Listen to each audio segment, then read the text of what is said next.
Hello guys, welcome back to a new video. In this video, we are going to create this responsive navigation menu using HTML, CSS and JavaScript. So let me show you what happens when I click on this hamburger menu. You can see guys, a navigation menu is popping up from right side with all these links, and just see what happens if I click on any of these links. So I am clicking on this portfolio. So when I clicked on that portfolio, that navigation menu disappeared again and we have navigated to that portfolio section, right? So I'll explain all these things. Let's see how it looks like in desktop version. So you can see guys, this is how it looks in desktop version, and we have separate sections for each and every links. For example, if I click on gallery, we'll go to gallery, and after that portfolio, and after that contact. Okay, so let's get started. Let's take it slow. Where you go, I go too. And if you hit. Okay friends, let's take nav, and inside that let's take a div called nav container, and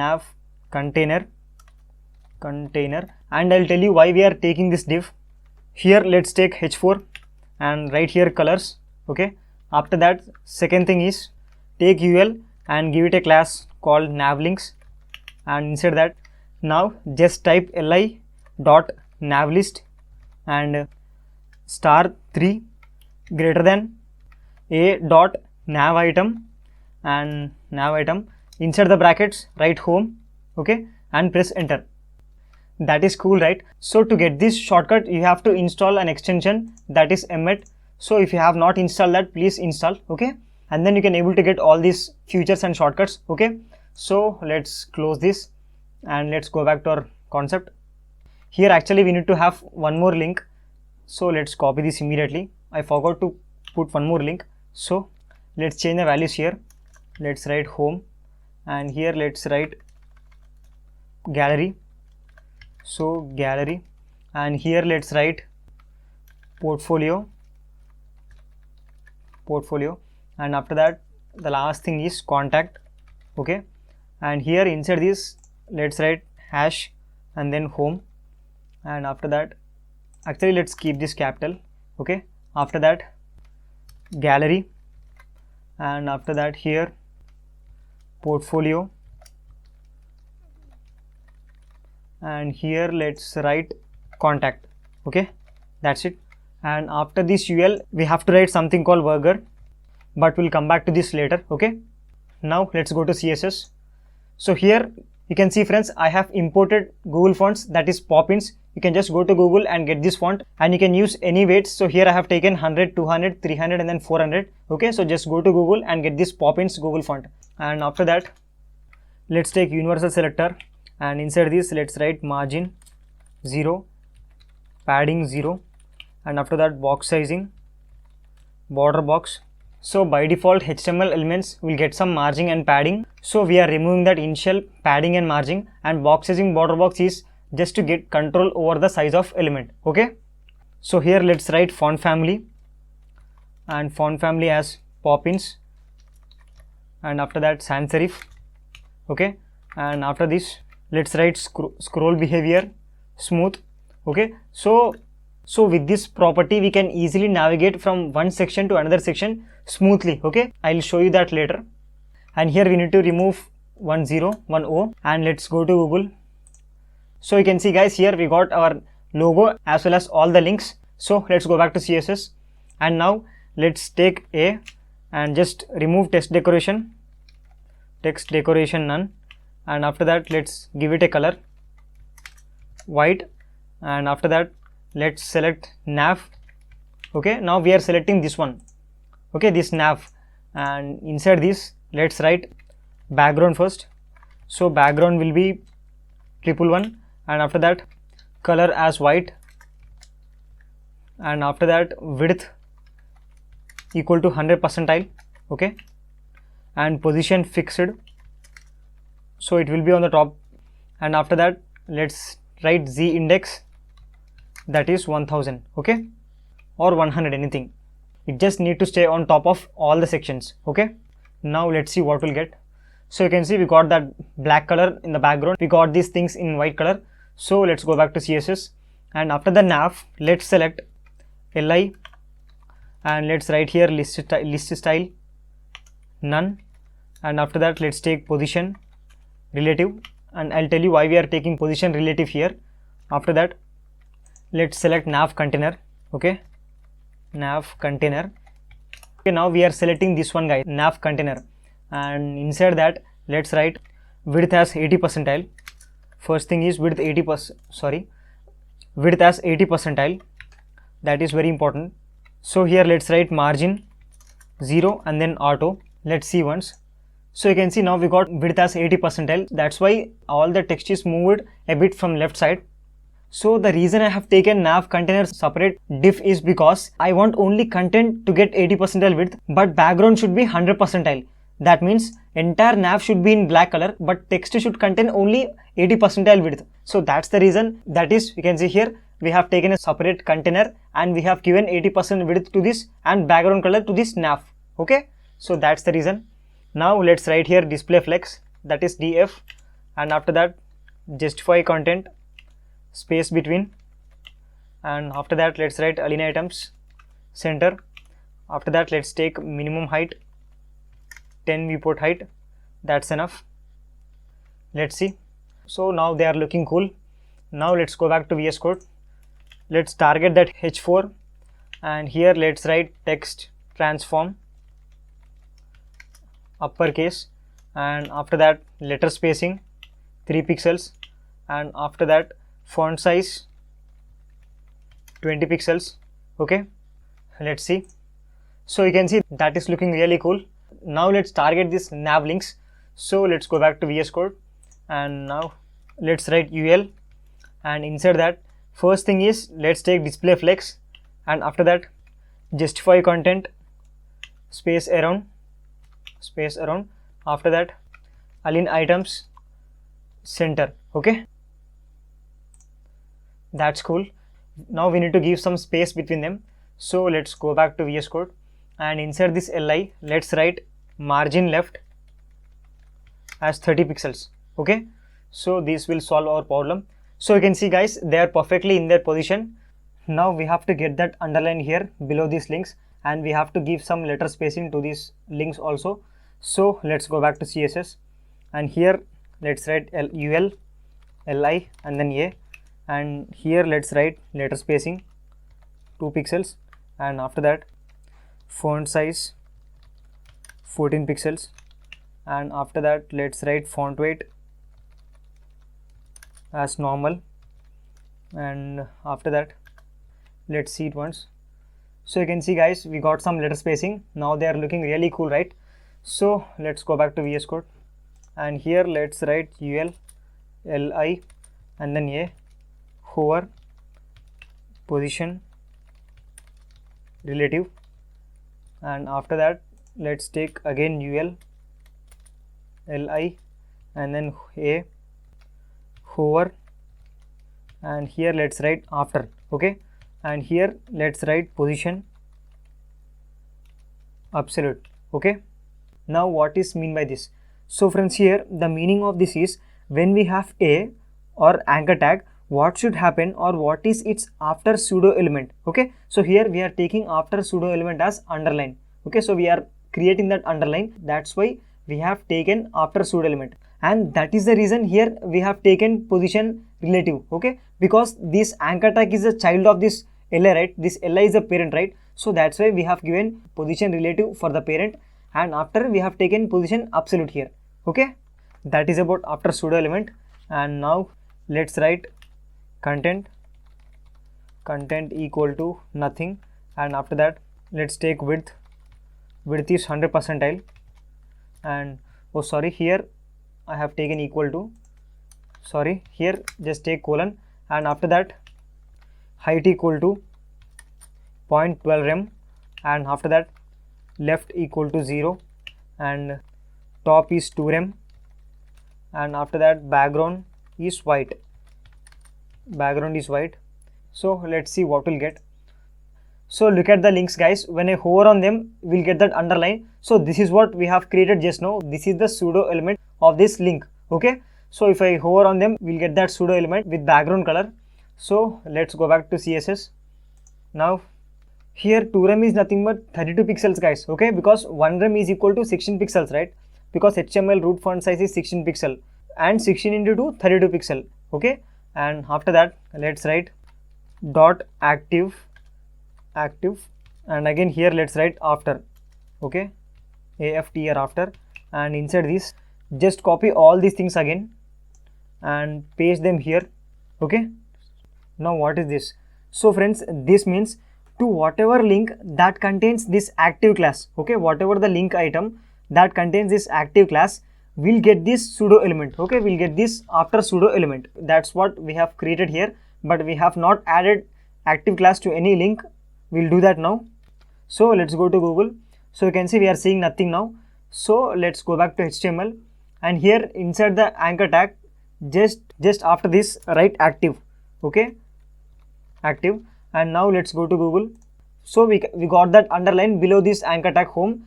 So that is saying that we are in the home section right now. Okay, we are done with this. So let's go back to VS Code, and inside the HTML after the nav just write dot section and then dot 1 and hash home and greater than symbol h2, inside the curly brackets write home. Okay, and press enter. That's cool, right? So just copy that and paste it for 3 times, 1 2 and 3. Okay, so let's quickly change this. So here I'll write 2 and here we'll write 3 and here it is 4 and here also let's change them. This is contact and here contact and contact, and here it is portfolio, portfolio, portfolio, and here also let's change this to portfolio, and after that let's write here gallery, and here also let's write gallery. Okay, and that is home. So let's see what we'll get. Okay, we got portfolio, contact. Above that we'll have home and gallery. So let's go back to CSS, and here just select one first section and give it a height that will be 100 viewport height, and after that let's give it a background color that is white smoke. Okay, and let's go to Google. So you can see we got that 100 viewport height, and after that we have gallery, portfolio and contact. So let's go back and let's select that H2 which is common for everyone, and here let's take display flex, and after that justify content center, and after that align items center, and after that we have to give height, so that will fix in the center position, and height will be 100 viewport height. Okay, and font size is 60 pixels. So let's see what we'll get. So you can see guys, we got that home in center position, and after that we'll have gallery and then portfolio, and if you click on this gallery we got another page that is cannot get gallery.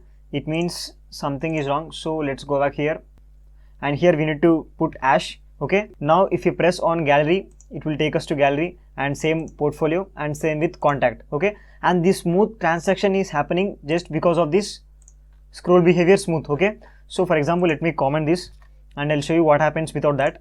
And if you go to gallery, you can see we directly got that gallery without any transition, right? And portfolio and then contact. Okay, so we don't want that, we need smooth transitions, so that's why we have taken scroll behavior smooth. Now let's select the remaining sections, and let's write here dot 2, open the curly brackets, and here background color is hash FA562. Okay, and let's copy this now and paste it for 2 times, 1 and 2, and here let's change the values. Here it is 3 and here it is 4, FO4, and here also let's change the values. Here it is E4 FBFF. Okay, and after that here also B3 46FF. Okay, so let's see what we'll get. So you can see guys, we got that yellowish color on gallery and this light color on portfolio and this purple color on contact. Okay, so they got that 100 viewport height because we have given 100 viewport height to this H2 element. Okay, to this H2, so that's why they got 100 viewport height. Now let's go to HTML. Here it's time to write the burger, and just after the UL ready for the shortcut. So just press dot and then burger and greater than symbol, and here again press dot and line 1 and star 3 and press enter. Okay, that's cool, right? And here just change the values. Here let's write 2 and then here let's write 3. Okay, now let's go back to CSS.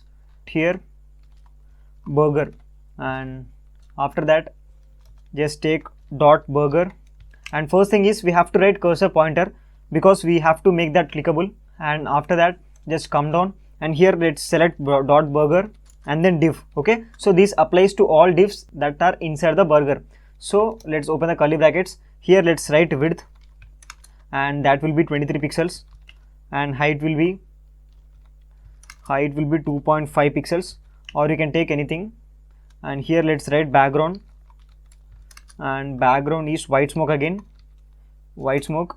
That's cool. After that let's take margin, and margin is 5 pixels. Okay, now let's open.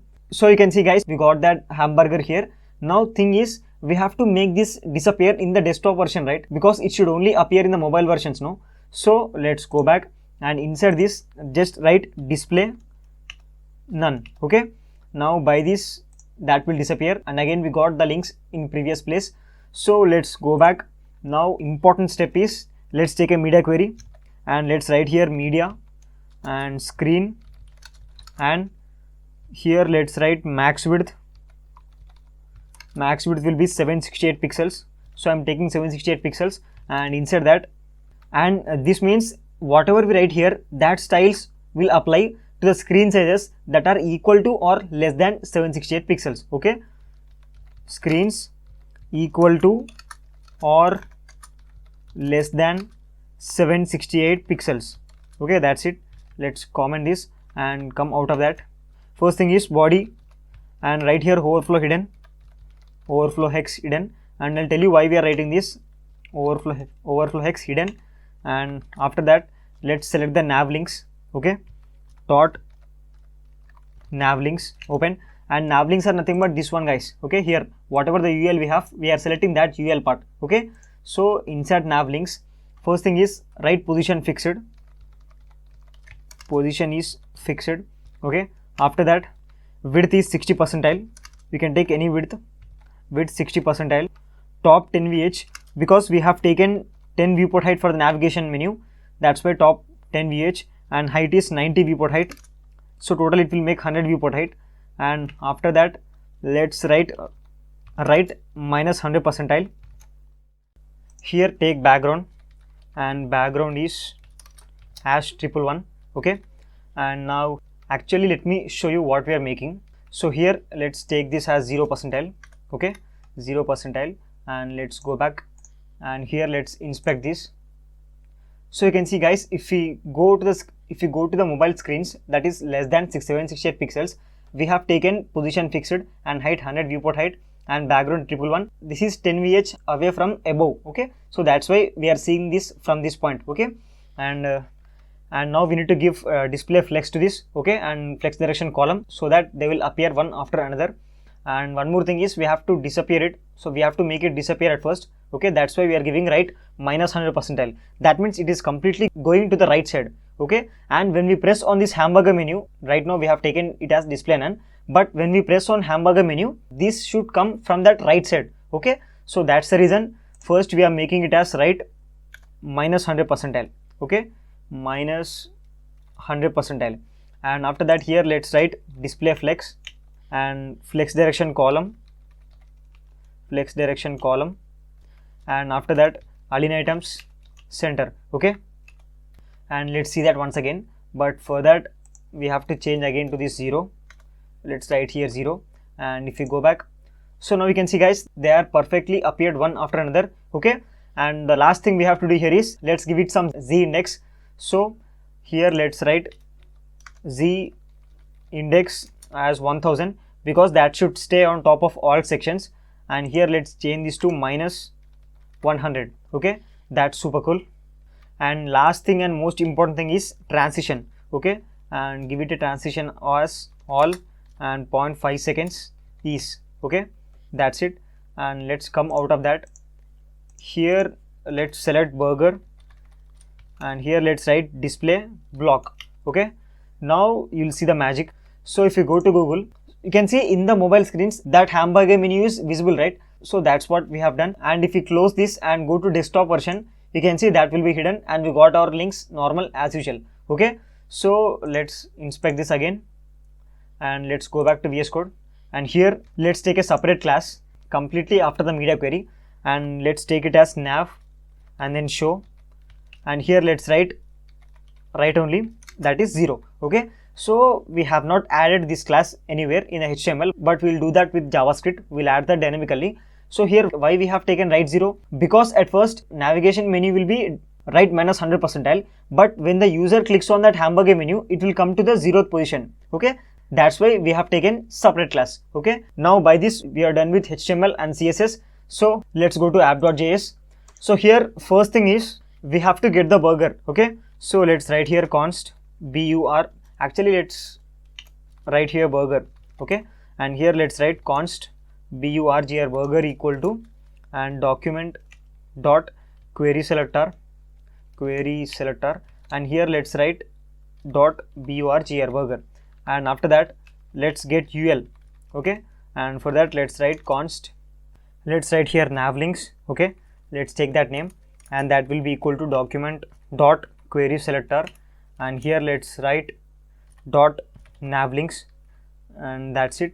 After that let's get anchor tags, and let's write here const nav item, that will be equal to document dot query selector, and that is actually query selector all, because we are getting all anchor tags, and here let's write a.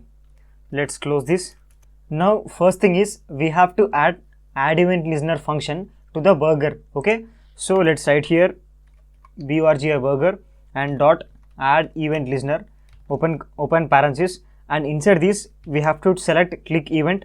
So when the user clicks on hamburger, and this function will call, here let's take a callback function, and here take some space. It's very simple. We have to add navshow class to ul. Okay, so whatever the class we have taken here, that is navshow, we have to add this to the navlinks. Okay, that's it we are doing. So simply write here nav links dot class list dot add, sorry not add, toggle actually, and inside this let's write nav and then show. Okay, so that means if there is no navshow class in this navlinks, then this method will add that, or if there is navshow class is present into this navlinks, then that method will remove that navshow class. Okay, so that is about toggle method. Now let's go to Google.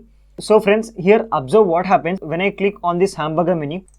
That's cool, right? We got that navigation menu popping up from right side smoothly, because we have given transition, so that's why we are seeing that effect. And also friends, observe here one thing, on this ul part we got this navshow class. Now if I press on this hamburger menu again, just observe there, you can see that navshow class is disappeared now. Okay, so that is the purpose of toggle method. Now we have two things to do. First thing is, if you click on any link, again this navigation menu should disappear. For example, if I click on this portfolio, we'll go to that portfolio, but this navigation menu will stay just like that. And second thing is, we have to remove this underline from this home. Okay, we want to get that underline to only the section where we are currently in. Okay, so that's what we have to do.